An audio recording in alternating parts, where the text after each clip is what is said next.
Welcome to the All Sorts podcast, your auditory portal to, well, all sorts of perplexing puzzles and profound histories from across the globe. Yeah, think of our archives like this growing constellation of curiosities. Exactly. Each deep dive is like a point of light, illuminating some fascinating corner of the human story. So if you've ever felt that little nudge, that tell me more feeling, Yeah, you're definitely in the right place. absolutely. And look, if today's exploration sparks something in you, please share it. Like, subscribe to the All Sorts podcast on YouTube. Let's build this community, this universe of understanding together. And don't forget, for those little extra insights and behind-the-scenes bits, follow All Sorts Podcasts on X, Instagram, and Threads.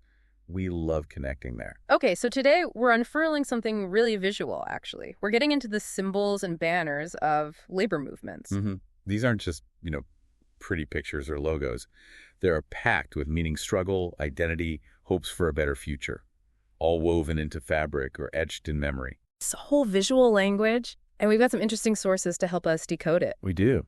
We'll be looking at some Wikipedia entries, one on anarchist symbolism, another on the red flag to give us some good background. Yeah. Then there's a really interesting Reddit discussion we found all about designing an anarcho-syndicalist flag. Give a glimpse into how these things are still evolving. Oh, cool. Like contemporary use. Exactly. And finally, an academic study. It's called The Art and Ideology of the Trade Union Emblem, 1850-1925. So a scholarly look at the art and social history behind union banners and certificates back in the day. Great mix of sources. So our mission today for you listening is basically to unpack the meaning and the history behind these symbols. Yeah, think of it as a shortcut to understanding a really significant part of labor history. No heavy jargon, just the interesting stuff. Okay, let's dive right in. Where do we start? Maybe with anarchist symbolism. It's often misunderstood. Good place to start. Anarchist symbolism, as our Wikipedia source points out, goes back to the 19th century. The big ones are the Circle A and the Black Flag. Right, you see those around? And the source notes they became much more visible in pop culture around the turn of the 21st century.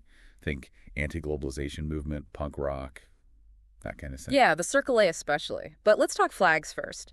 The red flag, surprisingly, anarchists were early adopters, weren't they? They were widely used in the late 19th century internationally. Even Peter Kropotkin, a major anarchist thinker, apparently preferred it. And there was some powerful language associated with it back then. Oh, absolutely. Louise Michel, a key figure in French anarchism, had this incredible description. She said it frightens executioners because it's so red with our blood, but at the same time it was like a symbol of hope, of a new dawn. Wow, that captures the revolutionary feeling, the sacrifice. Exactly. But then things changed. Right, because the red flag didn't stay primarily anarchist, did it? No.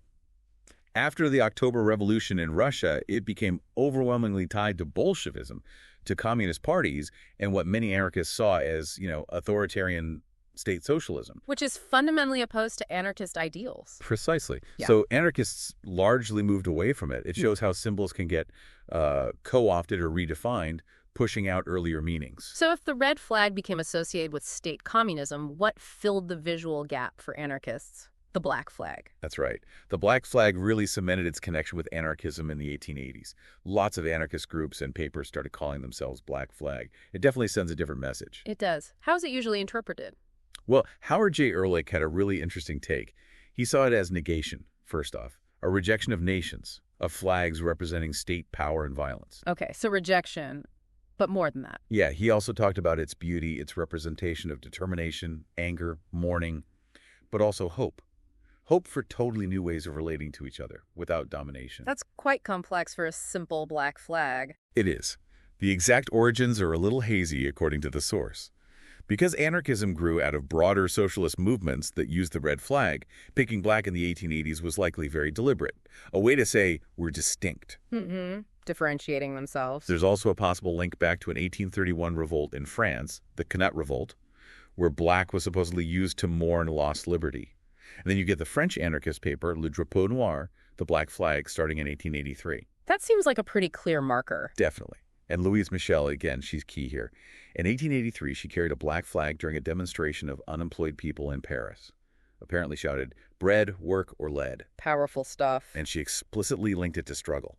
The black flag is the flag of strikes and the flag of those who are hungry. That image is incredible, and it spread beyond France pretty quickly. Yeah, by 1884, it showed up in Chicago at an anarchist demonstration. A local paper described it really starkly as the fearful symbol of hunger, misery, and death. Wow. And even much later, at Kropotkin's funeral in 1921, thousands of anarchists reportedly marched under black flags. He was firmly established by then. Okay, so red flag, black flag. But Sure. sometimes you see them together, right? The Yeah. bisected flag, red and black. Yes, the diagonally split one. That combo also goes back quite a way, late 1800s. Italian anarchists used red and black cockades in 1874. There were red and black flags flown in Latino Italy in 1877, promoting the First International. The First International, right. The early socialist anarchist grouping. Exactly.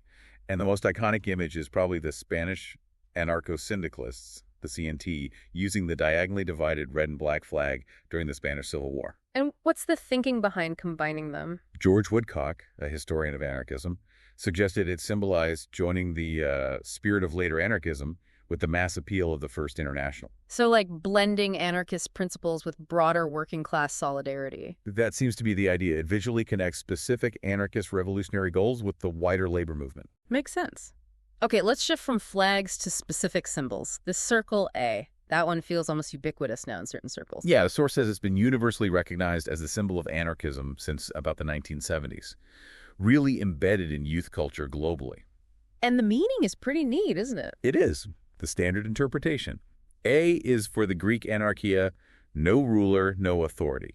And the circle, the O, stands for order or organization. Ah, directly referencing Proudhon's famous line, as man seeks justice and equality, so society seeks order in anarchy. Exactly. It packs a whole philosophy into one simple symbol. And how did it get so well known outside of anarchist circles? A lot of credit goes to anarcho-punk bands in the 70s, like Crass. They used it a lot, often in red.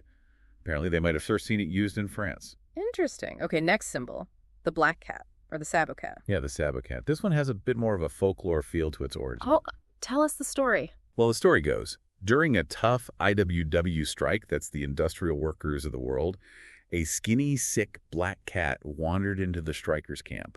Oh. They took it in, fed it, nursed it back to health.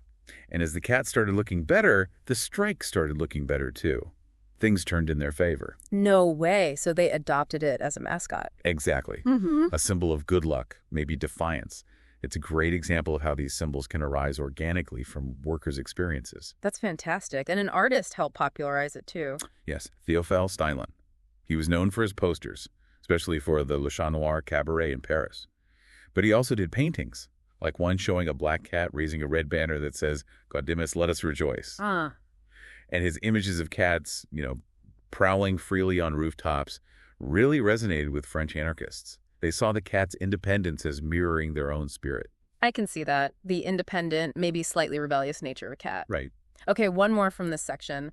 The slogan, no gods, no masters. That's pretty unambiguous. It is. Very direct. It's strongly associated with anarchist philosophy, but also the wider leftist labor movement. Mm-hmm. The roots might even go back to a 15th century German proverb, apparently. Really? That far back? Potentially. But it really gained traction in the late 19th century. It appeared in a pamphlet in 1870, and then Auguste Blanqui used it as the title for his newspaper in 1880. Ni Dieu ni maître. Ni Dieu ni maître, no god, no master. And from there it spread. Kropotkin used it. It showed up in anarchist manifestos. Spastio Faucher revived it during World War I. It became a motto for libertarian youth groups in Paris. It's had a long life then. A very long life. It's been found on revolutionaries' gravestones. Margaret Sanger used it for her feminist paper. The woman rebel, Leo Ferré, wrote a song against capital punishment with that title. Wow. And it even popped up again recently in the 21st century as a slogan for secularization campaigns in Croatia. It clearly still resonates. That's a great overview of those core anarchist symbols and slogans. Now, this Reddit thread you mentioned about designing an anarcho-syndicalist flag for the Kaiserite game mod, that sounds like a fascinating modern take. It really is. It shows people actively grappling with this symbolism today, even in a fictional context. The discussion starts with the existing symbol in the game for syndicalism, a crossed hammer and torch on a cogwheel. Okay, hammer, torch, cog. Seems fairly standard labor imagery. Sort of, but the main critique right away was that the crossed hammer and torch looks too much like Soviet symbols. Ah, right. And anarcho-syndicalists would want to avoid that, given the whole authoritarian communism issue we talked about. Exactly. They'd want something distinct. So the discussion on Reddit branched into alternatives. Like what? Well, someone suggested a torch over a globe, which another user thought looked evil-looking but cool. Stars were mentioned, maybe as intersectional leftist symbols. Okay. Plows came up, too, for agrarian areas, like the starry plow in Ireland or similar symbols used in China and India historically. Makes sense to tailor it regionally. Yeah. And then the three-pointed red star got mentioned, the one associated with the international brigades in the Spanish Civil War. It's generally well-liked in those circles, even if the exact meaning isn't always clear to everyone. Right.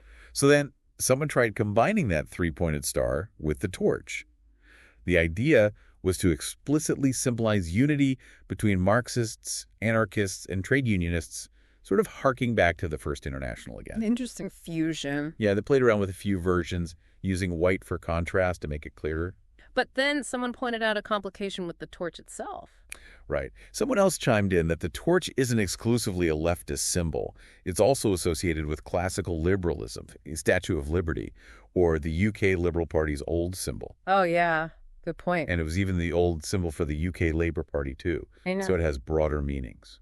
Mm. Light, warmth, civilization, freedom, enlightenment. So a single symbol can carry a lot of different baggage depending on the context. Exactly. Though the discussion did circle back to how the torch could connect to liberty and the idea of break the chains, which fits well with labor movements. This whole Reddit exchange is a perfect example of how these symbols are still actively debated, reinterpreted, and remixed, isn't it? People really care about getting the iconography right. Absolutely. It's a living process, not just history. Okay, let's widen the lens again. Back to the red flag.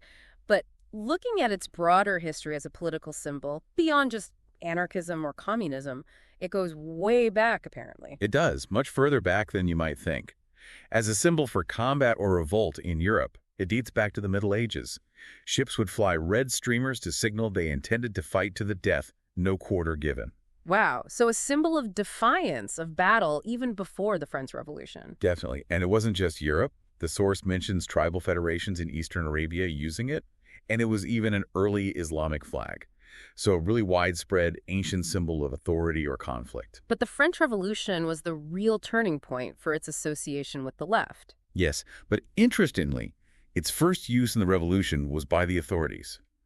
In 1791, Lafayette ordered a red flag raised on the Champ de Mars as a symbol of martial law, warning protesters to disperse. Seriously?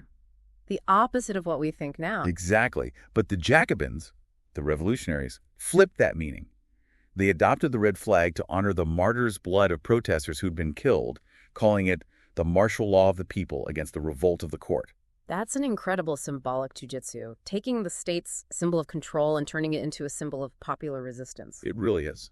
And it spread. British sailors used it in mutinies in 1797. And famously, the Merthyr Rising in Wales in 1831 often called the first time the red flag was explicitly waved as a banner of workers' power. Okay, so its link to labor specifically starts to solidify there. Seems so, though it still had other uses. General Santa Anna flew a plain red flag at the Alamo, meaning no mercy, and the liberal Colorados in Uruguay used it, which actually inspired Garibaldi's red shirts in Italy. It's amazing how geographically widespread it was. It really is. Even the Ottoman Empire used red flags, adding the star and crescent. But 1848 in France was another key moment. Socialists demanded the red flag replace the tricolor as the national flag. But they were refused, right? Yes, Lamartine, the leader of the provisional government, rejected it. He associated it directly with the revolutionary violence of the past. But the socialists didn't give up on it. Not at all. It became the central symbol of the Paris Commune in 1871, after the Franco-Prussian War. That really cemented its status as the icon of socialist revolution. To the point where a commune banner was placed in Lenin's tomb. Exactly. Shows its immense symbolic weight for the communist movement, which continued, obviously, with the Chinese Civil War, the red flag with hammer and sickle, and then becoming the flag of the People's Republic of China, symbolizing revolution and the different classes. And many other communist states followed suit during the Cold War. Right. Vietnam, for example. Though it's worth noting some national flags use red prominently without any socialist connection, like Nepal. And even in the UK, the Labour Party used the plain red flag as its emblem until relatively recently, 1986. Yeah, and they still sing the song The Red Flag at conferences. There were even periods like in Sheffield in the 80s where the red flag flew over the town hall. And you mentioned the Trades Hall in Melbourne, Australia, flying a red flag for over 100 years. That's real dedication to a symbol. It really is, but because it was so powerful, it was also banned sometimes. Oh, yes. Prussia and France banned it after 1848, and the Commune. And several U.S. states banned it during the Red Scare periods. Although those U.S. bans were eventually ruled unconstitutional freedom of symbolic speech. Stromberg v. California. Right. Yeah. And today, it still features prominently in flags like China's and Vietnam's and the flag of the Workers' Party of Korea, each with specific meanings tied to revolution, class unity, or the party. So the red flag has had this incredible journey from medieval battle signal to symbol of martial law, flipped to revolution, adopted by socialists and communists, used by labor parties. It's a symbol loaded with history. Absolutely. Its evolution is fascinating. Okay, for our final section, let's dig into that academic study on trade union emblems from 1850 to 1925. This sounds like it gets into the real artistry and thinking behind those amazing banners you sometimes see. It does. The study really emphasizes that these weren't just decorations. They were, quote, the art of and for the toiling masses, celebrating working-class culture, showing it could be both innovative and draw on older traditions. So it's looking at banners, membership certificates, things like that. Exactly. It acknowledges earlier work by people like John Gorman and Ari Leeson, but argues these visual sources are still really underused by historians. Why is that? Partly practical reasons, they can be hard to find and preserve, but also maybe because they get lumped into cultural history, seen as separate from the main political or economic story. Which is a shame, because they clearly hold so much information. A huge amount. Wow.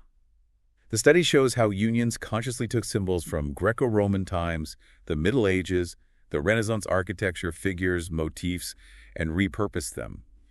Gave them new meaning to represent the industrial workforce and their growing self-awareness. So borrowing symbols of power or history to lend legitimacy?